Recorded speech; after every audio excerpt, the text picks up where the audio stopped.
Alright, magandang gabi na ho sa lahat natin ng mga viewers Luzon, Visayas at Mindanao all over the world. Welcome naman sa ating panibagong video, panibagong reaction, mga ka-action, mga kakampeng. So gusto ko lang ho na i-share ho ito sa inyo. Itong sinabi ng isang gobernador sa harap ng kanyang mga kababayan na libo-libo ho mga ka-action, na kung saan nandun din si Pangulong Bongbong Marcos at saka si First Lady Aranita Marcos at saka si dating senador Mar Rojas, mga ka-aksyon. Ito po ang kanyang sinabi. Talagang matindi ho ang kanyang naging mensahe.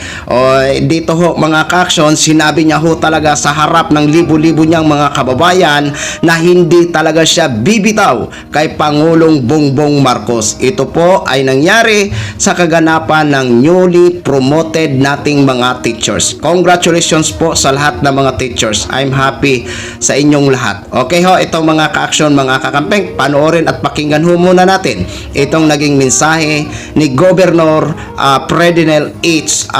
Castro. Ito po ng Rojas Capiz. Tawagin po natin ang Governor ng Capiz, Honorable Ferdinand H. Castro.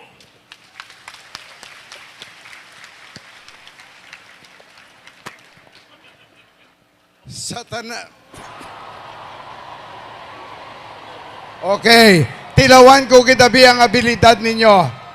Mga kapisnon, magpamati ka mo. Taga-Aklan, nagatulok sa inyo ang inyong gobernador. Taga-Iloilo, nagatulok kami tanan sa inyo. Taga-Antique, jutay ka mo pero ofdan namon ka mo. Taga-Gimaras, aride ang nagabantay sa akon. Hindi ka mo malimtan.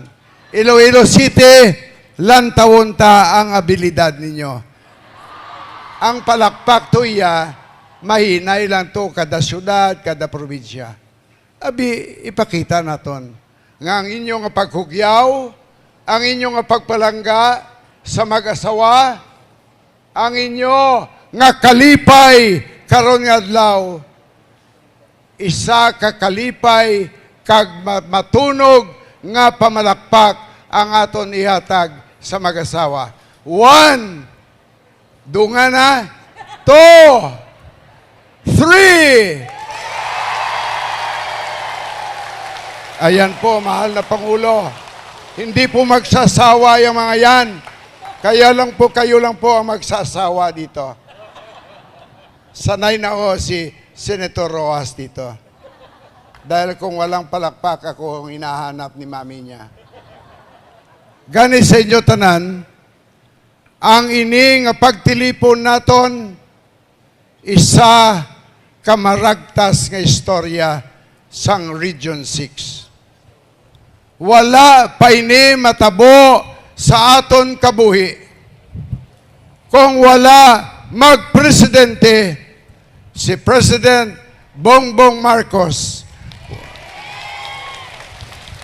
Kapalakpak mo, mahinay man. Tutuhin nyo, be.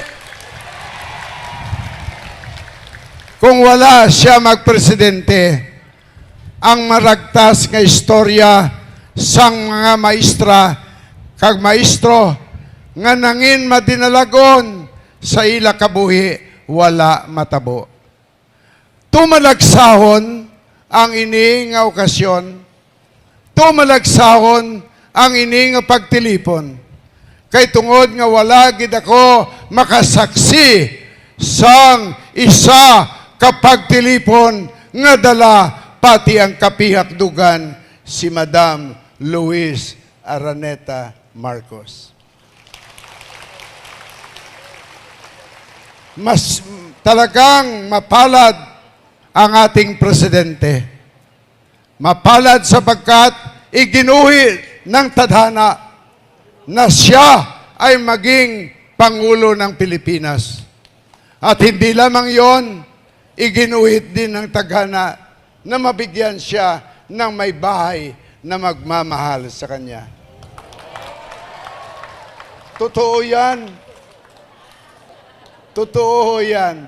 At alam nyo, ang ating unang ginang ay nakikilala ngayon na siya ang ina ng kalusugan ng ating bansa. Subalit, ako ay hindi bibitiw sa ating Pangulo. Ipinangako ko sa sarili ko, ito'y totoo. Si Presidente Bongbong Marcos ay mayroong mga salita na pwedeng panghawakan.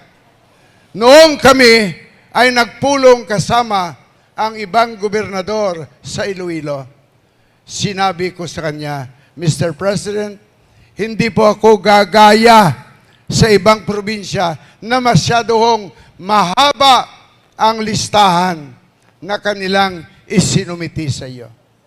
Ang akin pong isusumiti sa inyo ay isa lamang po, ang Panay River Basin Integrated Project. Kaya kayong mga taga-Iloilo, pwede kayong pumunta ng Capiz at Aklan anytime you want, kahit na maulan at kahit na masama ang panahon. Salamat.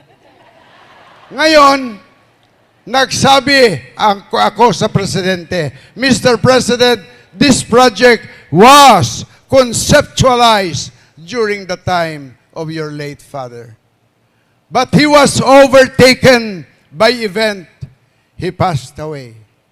Kaya wala pong parte ng Panay River Basin na naimplementa.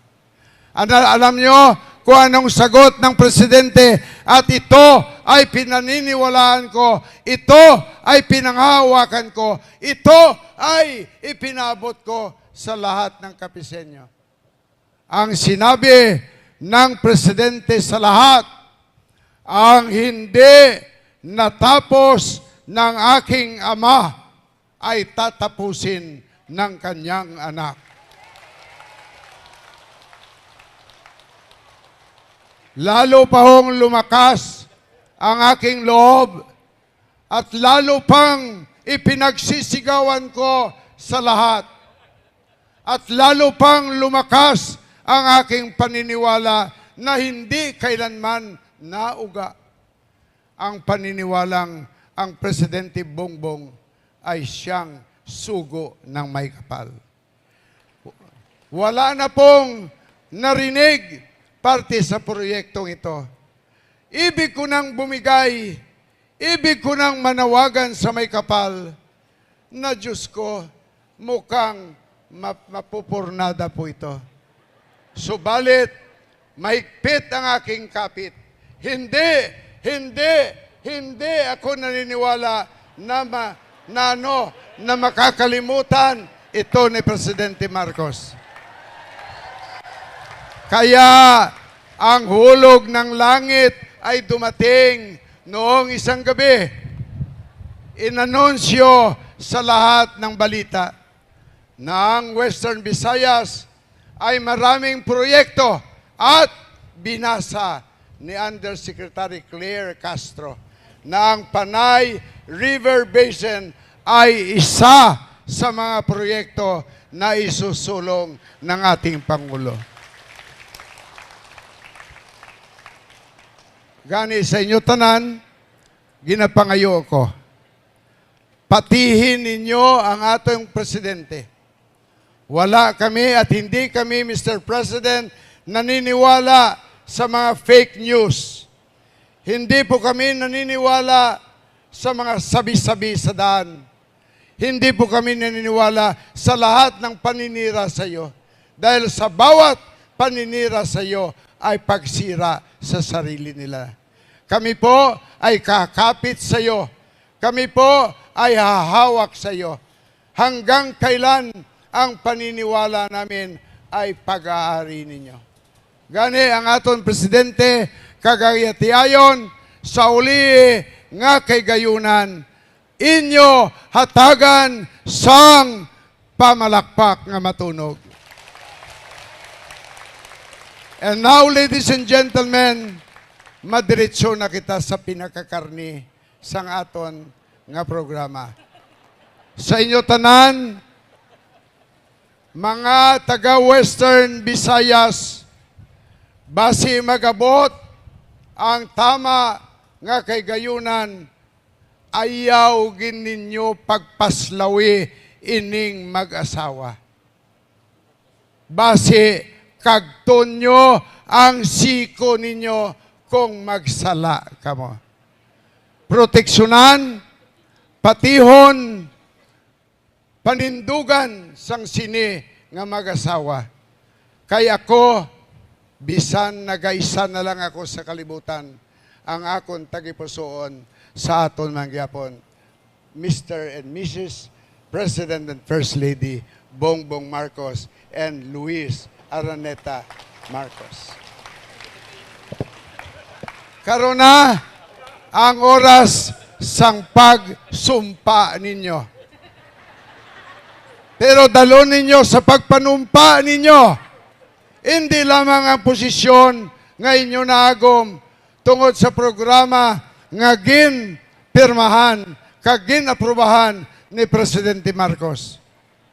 Dalon nyo sa inyo pangamuyo nga tagan sang maayo kag mapawa nga buwas damlag, maayo kag mapawa nga direksyon, maayo kag mapawa nga karsada ang alagyan sang administrasyon ni Presidente Bongbong Marcos.